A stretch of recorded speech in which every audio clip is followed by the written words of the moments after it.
criticando alguém que se incomoda com o comportamento alheio ou com algumas críticas que são direcionadas a você? Eu sempre defendi a tese e sempre disse isso a todos os meus pacientes. A crítica nunca tem a ver com você.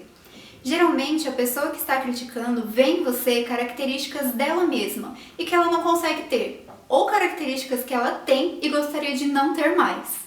Nesse caso, a pessoa está fazendo nada mais, nada menos do que uma projeção da vida dela na vida de outra pessoa. Sabendo disso, fica mais fácil nos livrarmos do papel de vítima e começar a usar as críticas a nosso favor e em prol do nosso próprio crescimento. Mas tá, você deve estar se perguntando, como que eu faço isso?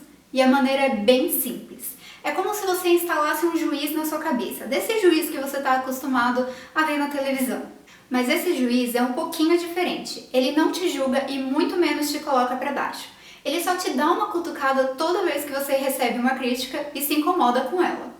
E o papel desse juiz é fazer a seguinte pergunta toda vez que isso acontecer: por que isso te incomoda tanto? E essa é uma pergunta um tanto mágica. Você pode tentar responder 1000 vezes e você vai ver que é praticamente impossível. Por exemplo, imagina que você está voltando do seu trabalho num horário de almoço e você passa em frente a um parque. E você vê várias pessoas deitadas na grama, rindo, conversando, mexendo no celular, fazendo piquenique, correndo, andando de bicicleta, e você fica profundamente irritado com isso. Então, aquele juiz entra em cena e te faz a pergunta: por que isso te incomoda tanto? Será que é porque você é uma pessoa extremamente preocupada com o trabalho e que fica muito tensa com prazos e metas, que não consegue se permitir um momento de relaxamento igual a esse? Afinal, são pessoas que estão usando o tempo delas, o dinheiro delas, o celular delas, o corpo delas. E a não ser que elas estejam realmente te incomodando de fato, como pisando no seu pé ou te empurrando, por que o que elas estão fazendo deveria te incomodar? Você pode substituir as pessoas no parque por pessoas que aderem a desafios no Facebook, por exemplo. Ou pessoas que postam demais sobre suas vidas nas redes sociais e pessoas que postam de menos.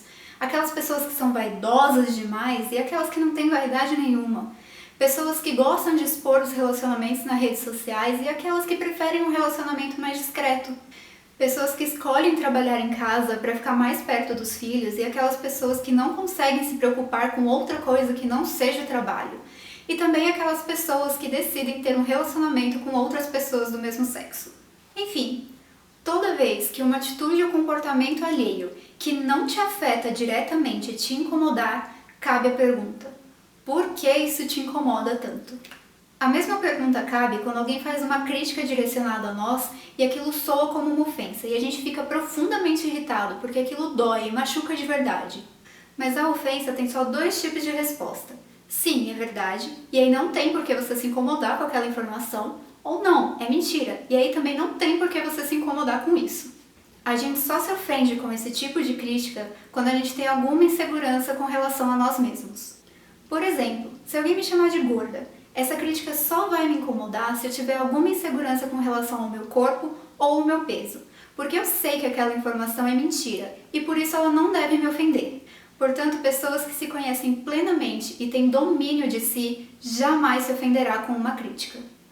Então vamos começar a ver o lado positivo de tudo isso? Se uma ofensa te machucar, é porque você tem alguma insegurança com relação a alguma área específica da sua vida. E então você pode começar a pensar sobre o que aquela pessoa falou, mesmo que ela tenha falado tudo aquilo por pura maldade. Pensa com calma e reflita, comece a se conhecer melhor. Às vezes, as outras pessoas conseguem enxergar na gente coisas que nós não estamos querendo ver. E aí cabe a você avaliar por que aquilo mexeu tanto com você. Qual é a ferida que foi cutucada? Qual é o monstro escondido dentro do armário que você não está querendo ver? Qual é aquele ponto cego que você não está conseguindo enxergar? E da mesma forma da ofensa, também podemos aprender muito com a inveja, aquela vaidade presente dentro de todos nós.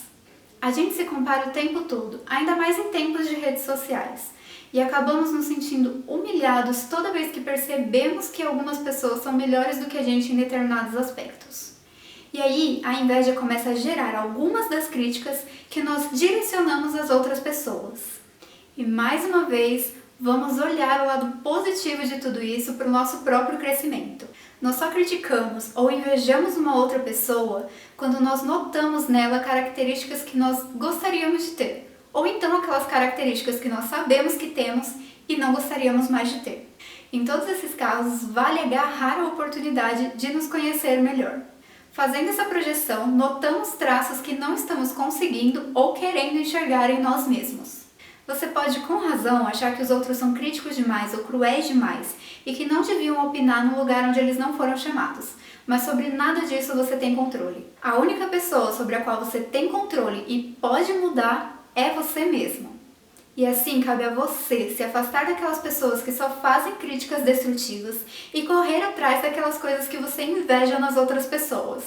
Admitir e mudar, ter coragem, buscando sempre caminhar rumo ao sucesso e fazendo com que a sua paz pertença única e exclusivamente a você.